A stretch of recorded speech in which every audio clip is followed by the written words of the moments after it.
Hi, my name is Denise. I'm 28 years old and I have cystic fibrosis. And today I want to tell you a little story because I am a passionate traveler. I'm also a videographer and a freelance writer. And I have been traveling in South America for about 10 months now. Together with my boyfriend, we converted a van and had it shipped to Uruguay. Going on this big journey was definitely a dream of mine for a long time. And one of the big reasons why we do this journey is that we wanted to really embrace this time where I'm still healthy and I can still do a lot of things. And so we just wanted to go for it. So what is cystic fibrosis? Cystic fibrosis is one of the most common genetic metabolic diseases which affects mainly the lungs, but also many other organs such as the pancreas and liver. And due to a genetic defect, the transport of salt and water in the body doesn't function as it should, which results in viscous, thick mucus. This mucus sticks to the inside of the air passages in the lungs and other organs, which over time causes permanent damage, especially to the lungs, and makes medical treatment inevitable. Life with cystic fibrosis, it requires several inhalants a day, regular exercise, and you have to take loads of different medication in the form of pills to support the function of the organs that don't work correctly, in the form of sprays, inhalants, etc. Around the world, there are about 70,000 to 100,000 people affected by cystic fibrosis, but of course there are many, many more that aren't even diagnosed. How cystic fibrosis affects people can be very, very different. Some people have more problems with the lungs and others more with the digestive system or any of the other organs. The condition really depends on many different factors. In just a moment, you're going to find out a little bit more about cystic fibrosis and how it affects people around the world. Well, before we came to this country we're in right now, which is Peru, I was very interested in finding out about cystic fibrosis in Peru, as well as in some of the other countries we've been to. And when I started to research about cystic fibrosis in Peru, I was very, very shocked to see what the reality is, because the average life expectancy here in Peru with cystic fibrosis is about 12 to 14 years. It's very strange for me because in Germany, where I come from, the life expectancy has gone up rapidly through all the research and the very good care we have. And so today the average life expectancy lies at about 45 years. So I was very interested in finding out why this is. So I came to Peru and I met up with the Cystic Fibrosis Foundation here. Meeting the participants in the Cystic Fibrosis Foundation in Peru was an incredible experience because the Cystic Fibrosis organization in Peru consists pretty much of moms of cystic fibrosis patients and grandmas, and they are really dedicated to creating awareness in Peru, to demonstrate, to fight for their right to receive adequate health care, and just teaching other families about cystic fibrosis and the treatments. And these women were just really inspiring to me. And they started talking to me about why they have these problems in Peru. So the problem seems to be that people do not believe that cystic fibrosis can be treated. It's taken as a death sentence once it's diagnosed, if it's diagnosed, which is rarely the case. Well, with this video, we around the world, cystic fibrosis adults, we want to show how we live with cystic fibrosis and that it is possible to live with this disease. And so, here are some very inspiring, amazing people from around the world that have cystic fibrosis. So I'm happy to have you get to know their story. Hola, me llamo Richard, soy francés, tengo 25 años, casi 26. Trato de ser videomaker y me diagnosticaron una fibrosis quística FQ a la edad de 1. Hola, mi nombre es Rodrigo Varela, tengo 37 años, estudié licenciatura en Comunicación y Animación Digital y trabajo de forma independiente haciéndolo. Also, ich bin Marisa, ich bin 31 und ich komme aus der Schweiz. Hola, soy Federico Luque, tengo 28 años, soy de Buenos Aires, Argentina. Mi pasión es comunicar lo que es vivir con fibrosis quística.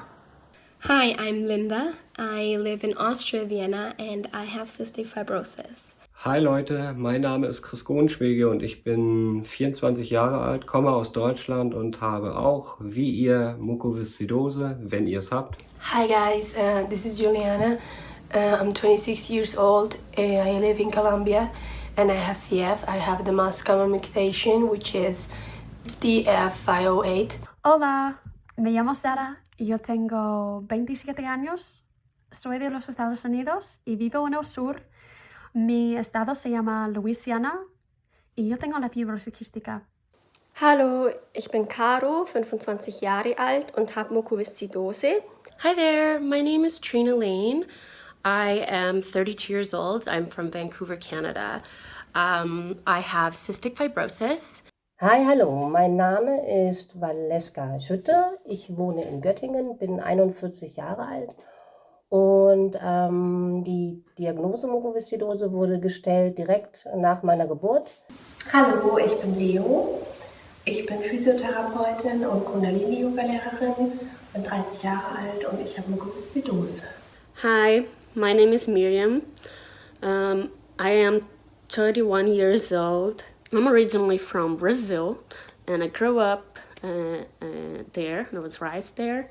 1 year and a half ago, I moved to the US, to North Carolina, mainly because of my work. Since I'm a CF researcher, I was able to relocate here.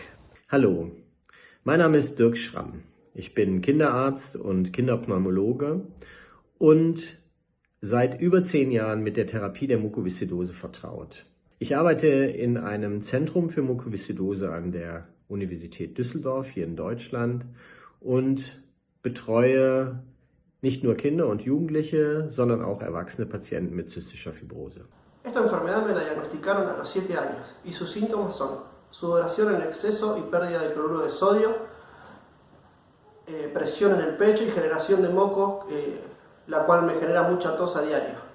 Para contrarrestar el avance de esta enfermedad, realizo un tratamiento nebulizado todos los días con antibióticos y también ejercicios respiratorios para poder expulsar estos mocos que tengo en los pulmones.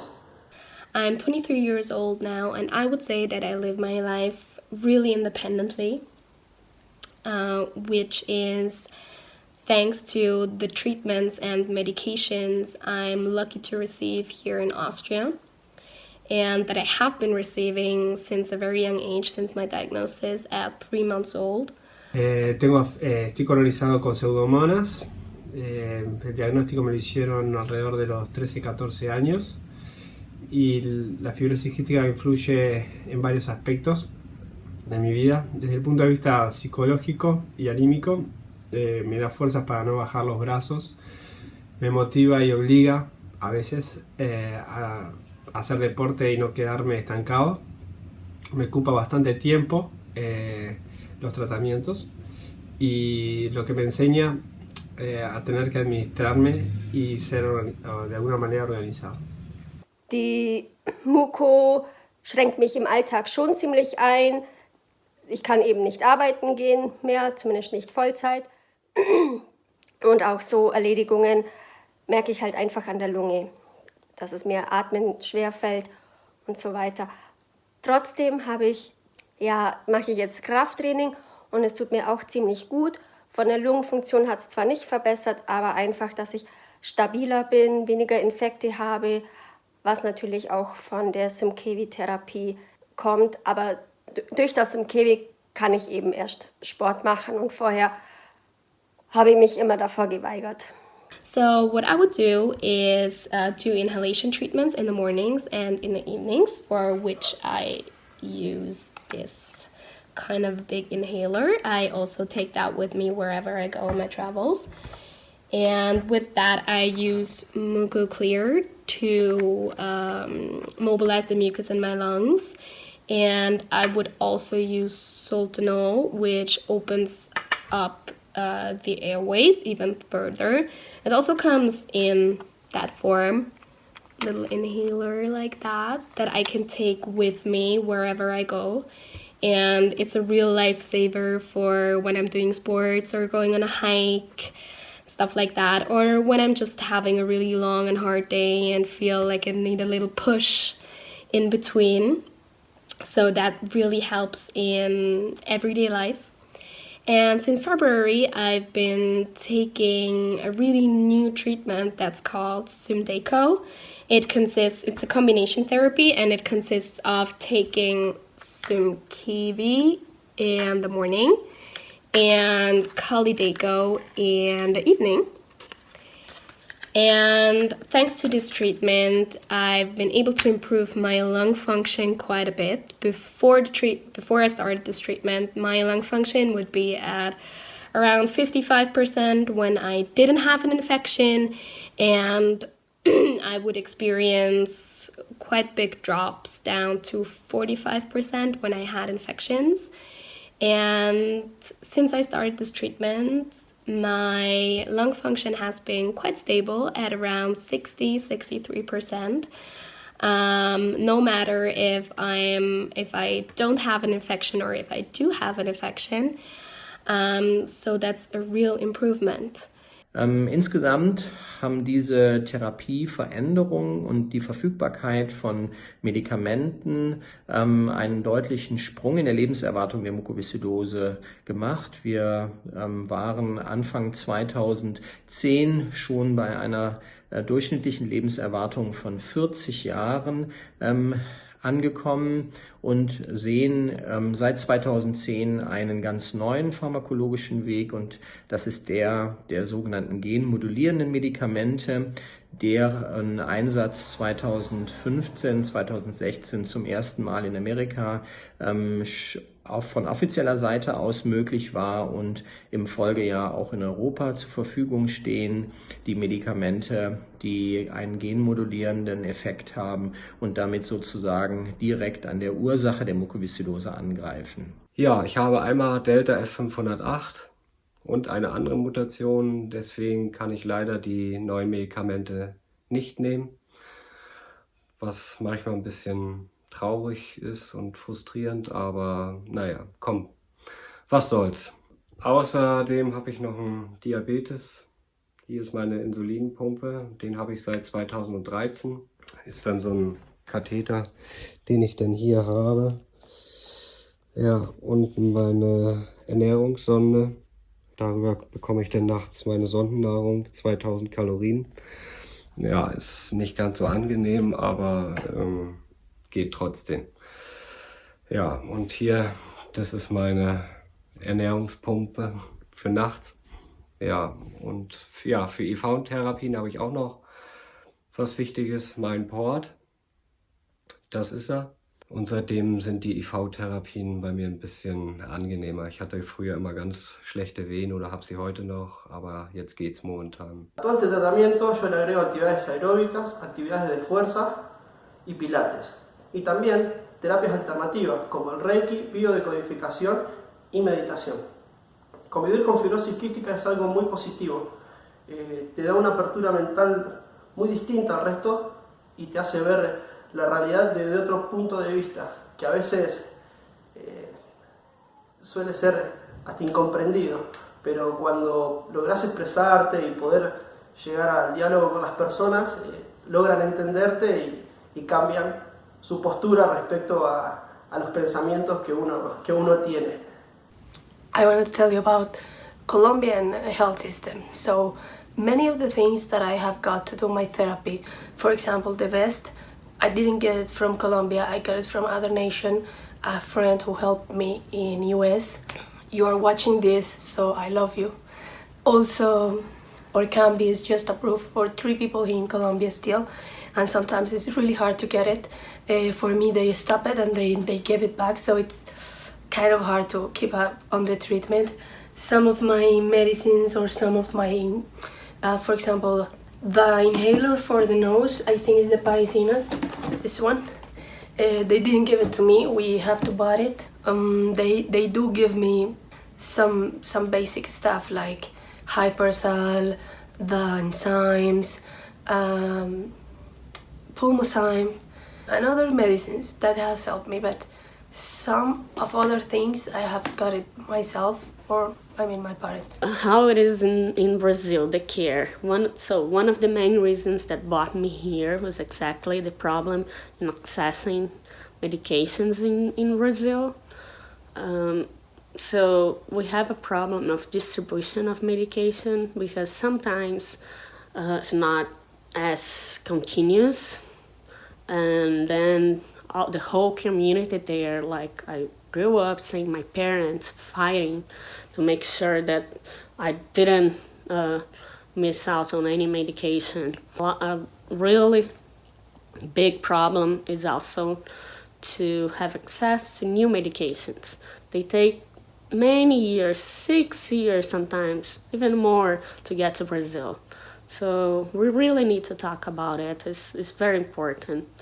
And for me, I use an inhaled antibiotic casein that really helped me, but that is not approved by the FDA of Brazil because the company had no interest on going to Brazil. So the only way I could get it was doing a lawsuit against the government, but every 6 months, and that was exhausting. And sometimes, depending on the judge could just say no, and that happened. They said, no, your medication's too expensive. I prefer to give a less expensive medication to more people than just you. And that was really messed up. And I was able to appeal and get the medication, but I decided I don't want to keep having to do that anymore. That's one of the reasons I moved here to US, and I don't have any more problems with having casein on my hands, which I'm really grateful for. Nun ist es so, dass ich im März 2019, Ende März, jetzt transplantiert wurde. Es war auch Zeit, weil es mittlerweile relativ knapp war. Mein FEV1 war bei 19%. Jetzt mittlerweile ist er bei 51, also einen Teil habe ich schon geschafft, aber es ist noch viel Luft nach oben. Es ist wirklich wie ein neues Leben. Es war hammerhart, es ist eine hammerharte Zeit, es ist nichts, was man beschönigen kann. Und trotz allem muss ich sagen, dass ich es jederzeit wieder machen würde, tatsächlich, weil ich einfach so viel gewonnen habe.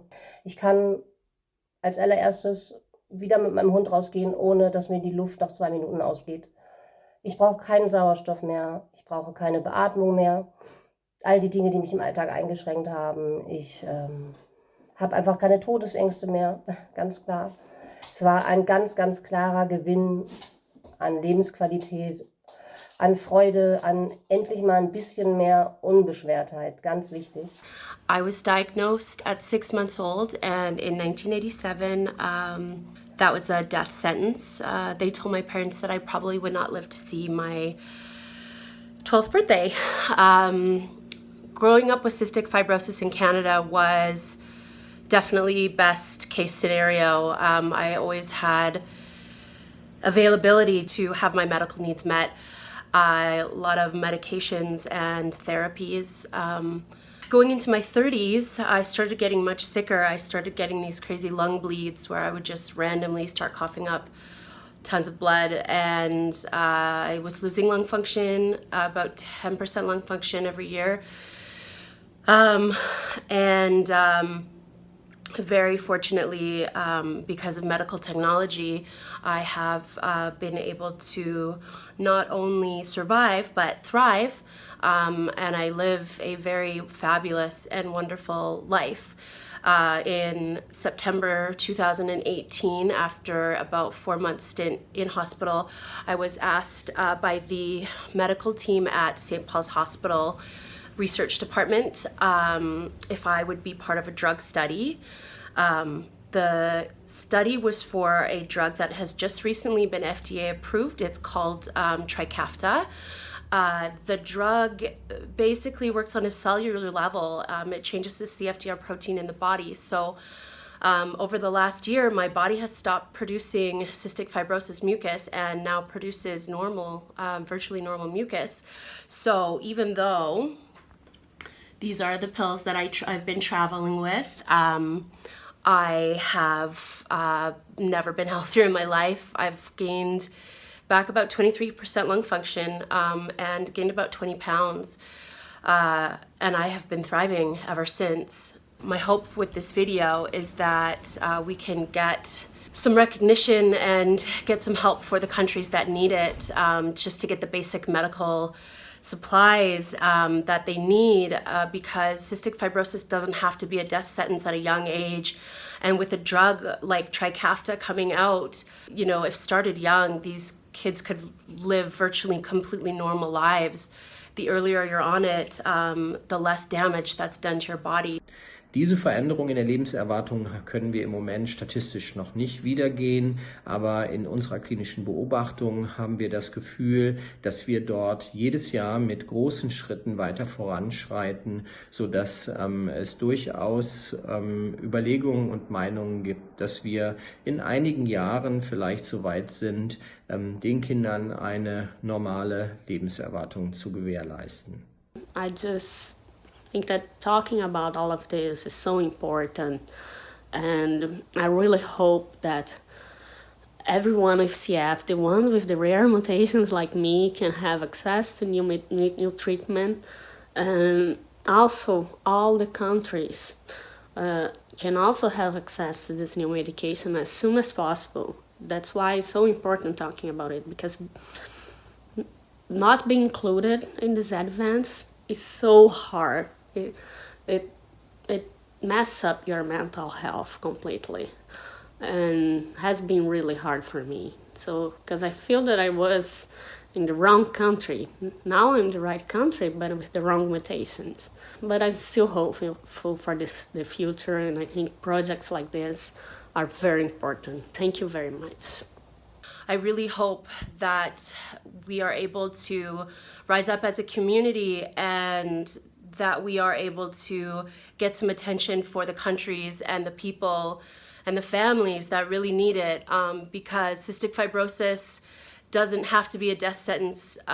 You can live a fabulous and beautiful life, and I am the most fortunate person in the world to be able to go into my 30s and get to experience all the things that a woman in her 30s gets to experience.